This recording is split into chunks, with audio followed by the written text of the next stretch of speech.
ചരിത്രത്തിൽ തന്നെ ഒരു ഹൃദയഭേദകമായ അധ്യായമാണ് ഇന്ത്യ പാകിസ്ഥാൻ പാർട്ടീഷൻ.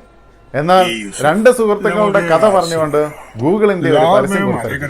നിങ്ങളുടെ എല്ലാ മുഖത്ത് പുഞ്ചിരി വിടർത്തുന്ന ഒരു പരസ്യം. सकूंदे फांदे छोटी छोटी मीठी चोरी गांठ लेके बांधे। हेलो अस्सलाम वालेकुम। फजल स्वीट्स? हाँ जी, दिल्ली से किसी की कॉल है। Hello, Yusuf uncle? कौन? जी मैं सुमन बोल रही हूँ दिल्ली से, आपके बचपन के दोस्त बलदेव जी की पोती। परिंदों की तरह एक दौर था, मन मन मोर था। हाँ जी, कौन? हैप्पी बर्थडे यारा।